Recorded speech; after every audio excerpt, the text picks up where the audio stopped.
Alright, let's look at rolling stock. I'll give you guys a bit of a warning though. I have come to start dreading doing these review portions. And it was never part of my initial intention with these guys.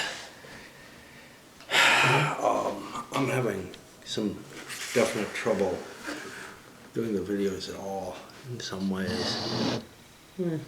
See if we can work around that, but I'm not sure how much I really give a shit about these final reviews. For me, it's the play, and I know most people don't watch the playthroughs, but I'm not in this to make people happy particularly, as you may have guessed.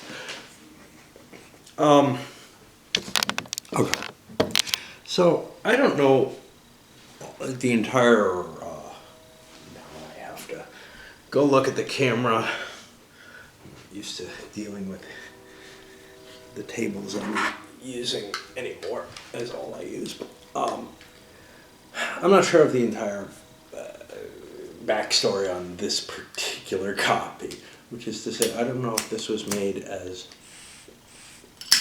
a true print and play, or if someone bought one of the released versions where basically someone else is making the print and play for you that are available. I know All Aboard has a copy, or has copies of it available. They're not that expensive, $40 or so, which seems like a lot for a card game.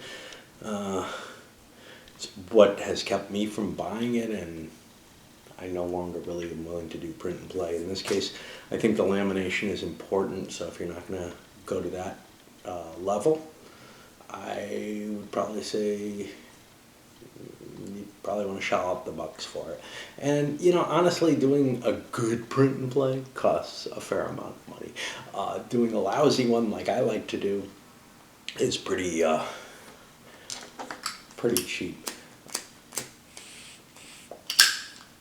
Some of the cards also are kind of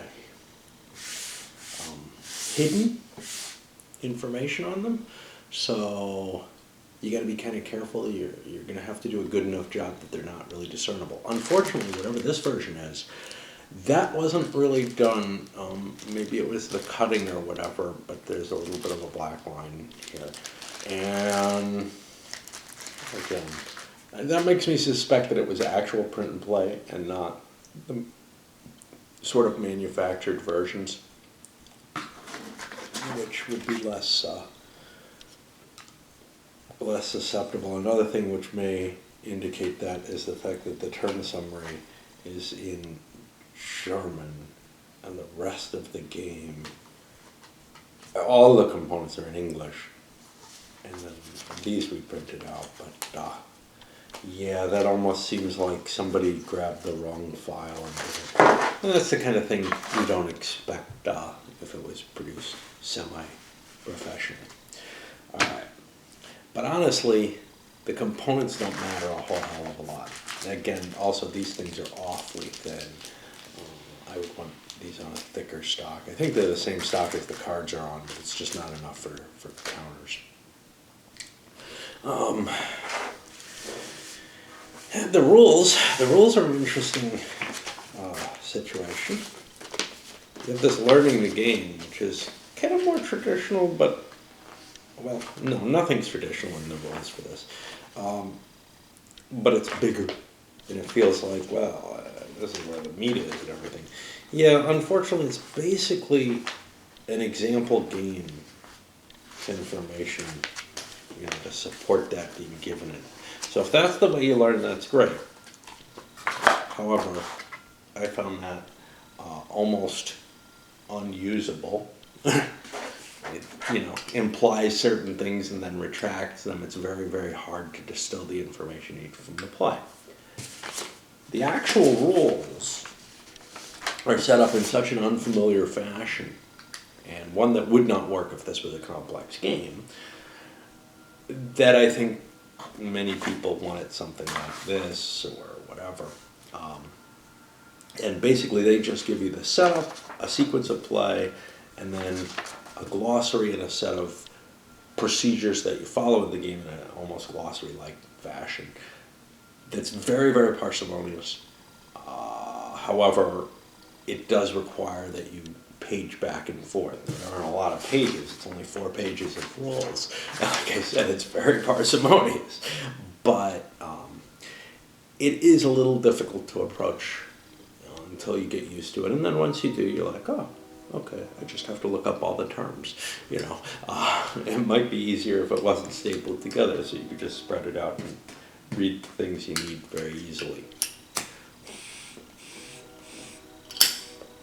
This is version 1.1. Somebody was asking if I had version 2 or something like that. I don't know. I do not. So overall, what you have is a stock trading type of game, but I guess where valuation is based really on what the assets of the company are, the stock valuation, rather than what its behavior in the past has been. So in an 18xx game, really your stock value is based on, how many times you've paid out in the past. So older companies are just worth more, which isn't necessarily the case here at all. And a company could have a very high stock value, but actually not be worth much at all. A lot of the reality of corporate takeovers and such not is finding the difference in the actual or perceived value by you of the corporation versus what the perceived value by the public is. So you have some kind of insight that says, okay, you know what? I have reason to believe that this is going to be able to expand well, so I think I'll invest more money in that. It's kind of a semi-long-term investment. Now, obviously, anyway. And as people become more aware, the price is going to go up. Well, that doesn't really play here. There's a fixed valuation, and there's no real reason, that you'd want to jump in early or anything, unless stock value is going to move quickly. So the stock market itself has an interesting aspect to it. I've seen this before. It's very similar to not necessarily in the stock market, but I think Power Grid had this, where if you want to buy something, you pay the next highest price for it, and the price goes up. If you want to, or the value goes up. If you want to sell something, you pay the next lowest price, and the valuation goes down. What's weird in this one is because each valuation can only be held by one corporation, gaps appear, and there's potential for jumps in one direction and another. And that creates this kind of, I think, not particularly accurate feeling representation, but a very interesting one as a gameplay mechanism.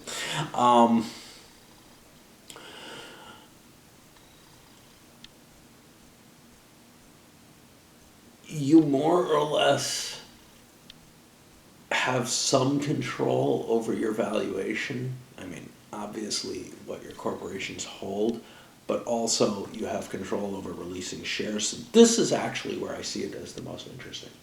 So each share is a proportion of the corporation. And this game directly handles the problem of valuation to share quantity. Now, I've seen games that kind of try to put an overlay mechanism like, yeah, you can release an additional block of shares and you do a stock split or something like that, where you're giving out more shares and the value goes down or whatever.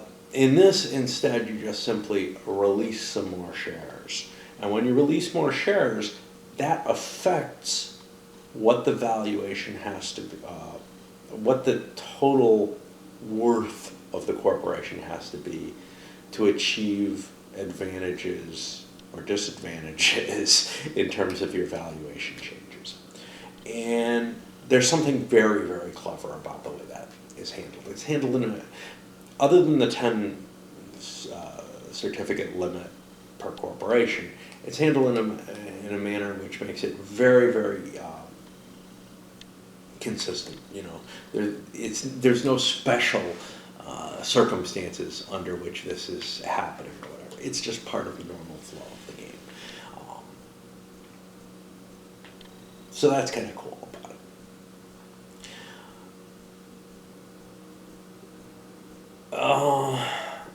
Being an investor is not particularly valuable, though. That over-under valuation mechanism has a problem in that anytime you trade shares, buying or selling, you end up kind of losing some money. Now, that makes some sense. There's a cost to trading, but that cost in real life is usually very, very small. And what it means is you can't kind of buy into a corporation and hold it for one turn and then dump a share and expect to make some profit off of it. If you do that, you probably break even, maybe lose money, you know. If you do it immediately, buying and selling shares perfectly reasonably, you lose money. But it's a fair amount of money. It's not that 1 or 2% you're going to be paying on your trading margin. It's, you know, more like 5% or so. And, okay, it's not a horrible amount. If there's some flexibility in making an exchange or whatever, that might be valuable. But you are paying, you know, real cost. And you only start with $30 in the game. So if real cost is $1 or $2, you know, that's a significant portion of your starting capital. I think the thing that's perhaps most worrisome to me is the degree of luck that seems to be present in the game. That's definitely one facet. The companies that are going to be available to create your corporations out of, they have certain synergies between them. And because it's a random set that comes out and because they come out in random order, that can strongly affect how well somebody does. You basically make a pick early on of one of the best companies to start with. You pay you bid for that. That's all controlled by kind of the balanced group think or whatever. But then after that, most of the time you don't feel like you have too many real choices. You're faced with, oh, there's a company that's valuable to me and there are some that are not. And if nothing's ever valuable to you in the game, you just end up, you know, if it doesn't match with your other companies, you end up with decisions that aren't going to make you the same kind of money that other people who have good matches are going to get. Is that good? Is that bad? Well, it's not a terribly short game, and I feel like the luck pieces are individual, large enough swings that they have a big enough impact on the game as a whole that you may just be screwed by luck right from the outset. Another thing that I don't really like about it is the mechanism for determining valuation, which I think is really, really, you know, innovative and cool, is mechanically complex. You have to add up the value of all the different companies that a corporation holds. You have to add all the cash on hand for that corporation. You may have to, in order to make certain decisions, project what your income is going to be, so make another addition or summation to your total. And then you have to look on a card to make a lookup to see where the value is going to go. And obviously, as you get more used to it, that probably, you can start to do that more just by your gut. But as I've been experiencing it, and I've played it 3 times now, that whole process is a little painful. How often do you have to make it? I feel like you kind of have to make it all the time. because you want to get your stock value to push forward for various reasons. Not so much because you're going to make money off the shares, although eventually share value is pretty important at the end game value, but less than you would think, not like it is in XX, because, well, we'll talk about it. Maybe not. We talked about it in the wrap-up. But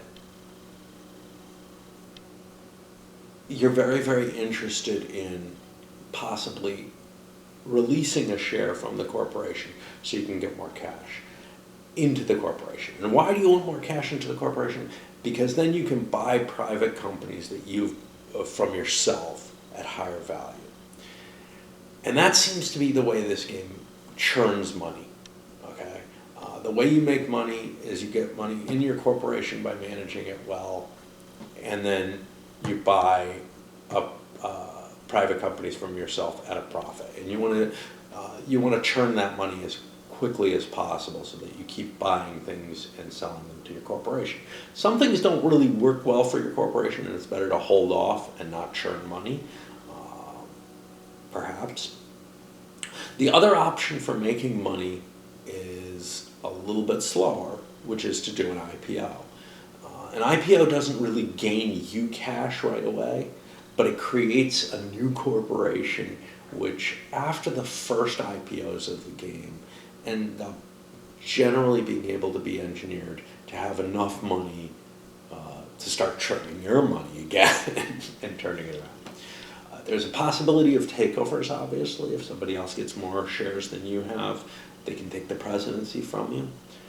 That tends to be, it looks pretty rare to me. Not tremendously rare, which is to say, the reason it's rare is because it's fairly obvious when you're at risk of being taken over, and if you don't want that to happen, you take steps to avoid it. Those steps cost you money. There's an opportunity cost to taking them. Basically, hey, maybe I can't buy a private company because you become less liquid if you do so. Maybe I can't float a new corporation because, again, you become less liquid. You have to throw cash into the corporation.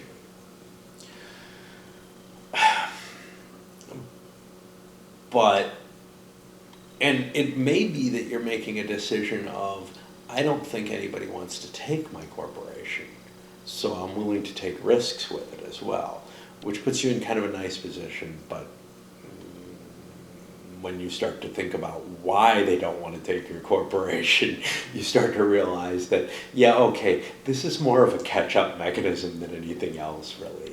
If I have something lousy and you don't want to take it, that's fine. And the reason people don't want to take corporations is there is a cost involved in it. You're buying shares at inflated prices, constantly pushing the value up. And what actually ends up happening quite often is that people just don't have the cash to be able to buy a corporation that's reasonably valued without risking their own decent corporation. Quite often, I think what you'd see is if the takeover is taking place, somebody might be putting their own corporation up at risk and saying, yeah, you can have this if you want. That one's better. I'd rather do the swap. And if I can't do the swap, or if I can't get both of them, it's okay for me to just get the one that I want. Another, something else.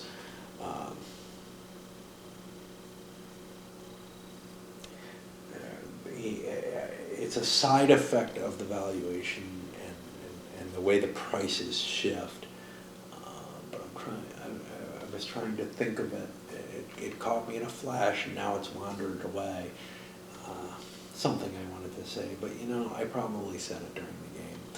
And again, I'm not really all that into doing these review parts anymore. Overall, I think this is pretty damn interesting, actually. But I can see why some people would be unhappy, say, with the luck factor or even the calculation factor, although that probably hits me about as hard as anyone will be hit on it who can do math in their head.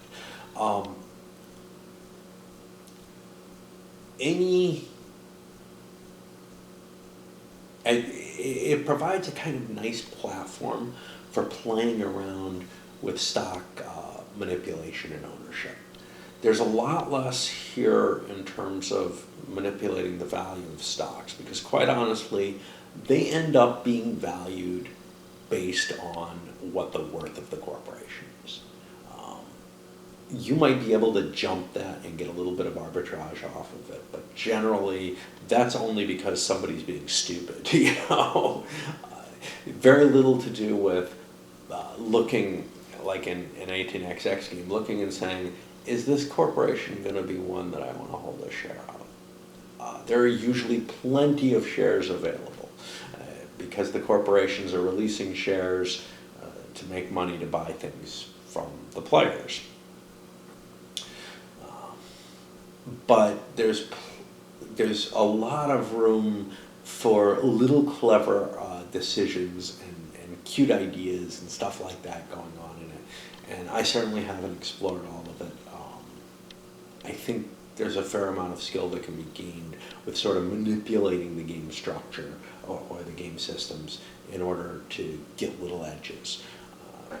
You've got a lot of positions where you're in this, geez, I feel handcuffed, I can't do anything because I would risk my corporation if I do it, where you get to make the decision of, do I want to throw that up open for risk or not? And it could be that two players are handcuffing each other, neither one can act, and maybe they could come to some kind of agreement. Okay, I'll leave you alone, you leave me alone, we're good, right? You know, we both get an advantage out of that. Negotiation is kind of encouraged. I forgot to mention the private investor. So the private investor basically serves a position in the game to make sure that the game doesn't stop.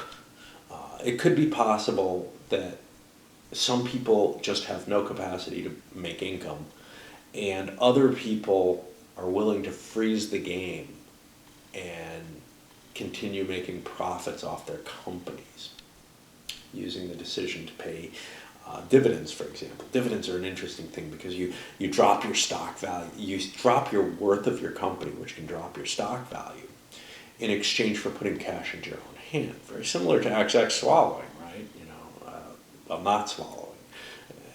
Your company's becoming weaker, but you're getting cash off of it. But in XX, your stock value is going up. Here, your stock value is going down, so your net worth is, you know, maybe staying the same, but you're getting more liquidity or something off of paying dividends, and it's kind of an interesting trade-off and play in that. But anyway, it's quite possible that you might get to a point where everybody feels handcuffed and can't do anything for a couple turns or whatever. Well, the private investor has a pile of cash, or the foreign investor. And whenever he gets enough cash to do so, he buys one of the private companies. And that triggers, you know, a new private company coming out and helps push the game changes along. Another thing that I forgot to mention was, as companies get older, they become obsolete, but it's not just an obsolescence like trains rusting at XX. It's an obsolescence in the sense that they start having to pay a penalty for existing. And that cuts into their profits and eventually wipes them out and makes them detractors. The problem is you have to make this decision of whether or not to cut them loose. They might be losing you money, but still make your corporation look better on paper in terms of total worth, which can keep your stock value inflated. But once you cut them loose, they're not going to help your stock value anymore. Eventually, companies become such a burden that you feel like you have to cut them loose. Especially the early ones are very easy to look at and say, well, you know, I mean, it's not adding that much stock value and it's eating a couple bucks a turn. I can't hold on to this. On the later end of things, you can usually manage to keep your companies, the private companies that are kind of obsolete, floating, even if they're hurting you with a little bit of cash loss or income loss. You end up, their valuation is too important to your corporation to cut loose. Of course, you might be in a position where their valuation no longer matters, so let them go, you know. Anyway, overall, I think it gives you a nice platform for a lot of kind of interesting play decisions as to, hey, is it better if I do this? Do I do that? Some of them can be really, really painful, where painful in different ways. Some of them can be painful in the sense that you have no idea what's going to work out best. But others, that you have an idea and that you can calculate out that decision. These are the really horrible ones, right? You can calculate out, is this share worth buying? Should I do this? Where you can't really go on gut feel, and you really can basically calculate it down to the dollar value that move makes you in the near future. And the near future is all that matters, right? Because there's no limitation. First of all, there are plenty of shares available usually. Companies usually don't sell out, and there's no value to that. But also, you at any time can get rid of a share, can buy a share, during your share trading round, share and company buying.